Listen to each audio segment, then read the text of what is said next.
नमस्कार दर्शक बंधु मु कृष्णा आज आम शिखा spoken English practice English to Odia. ये वीडियोटी जदि भल लगुच गोटे लाइक मारिबो आउ सब्सक्राइब करी बेल घंटी को दबाई रख आउ किछि शिखिया पई कमेंट बॉक्स रे कमेंट करंतु। चलो आमे एबे वीडियोटी आरंभ करिया। You never let me love, तुम्हें मते केबे हसिबा को दियो नहीं।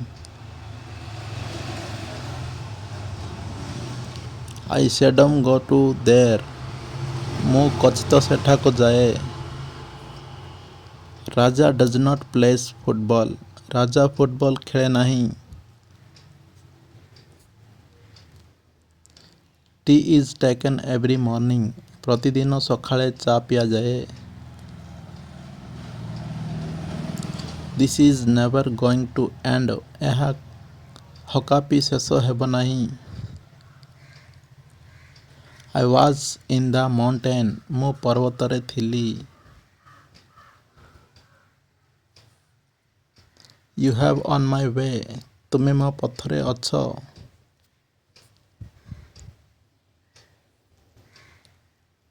व्हाट वुड नॉट हैपन, ता हेब नहीं।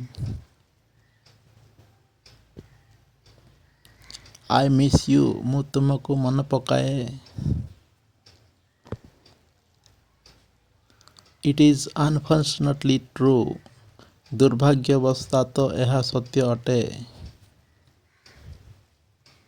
Most people think I am crazy, अधिकांश लोक भावन्ति मु पागल। देयर इज ए बटरफ्लाई, सेठारे एक प्रजापति अछि। It does not surprise me, यह मते आश्चर्य करे नहीं। I want to be a king, मु जणे राजा हेबाको चाहे। ही इज सो फैट, से बहुत मोटा। It don't intended to be selfish, मु स्वार्थपर हेबाको इच्छा करे नहीं। Innocence is a beautiful thing, निर्दोषता एक सुंदर जिनिस। I could go to Japan, मु जापान जाइपारे। ही इज डूइंग मैथ, से गणित करुची। वेयर इज द प्रॉब्लम, समस्या क्योंटारे अच्छी।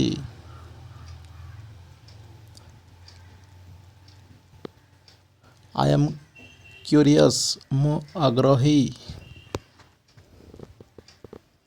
ही हैड केमिस्ट्री, से रसायन विज्ञान को घृणा करे। लाइफ इज हार्ड, जीवन कठिन अटे। ही लाइक्स म्यूजिक, से संगीत को पसंद करे। आलेन इज ए पोएट, आलेन जने कवि। The lion killed the deer, सिंह हरिण को हत्या कला। Thanks for the watching, please subscribe.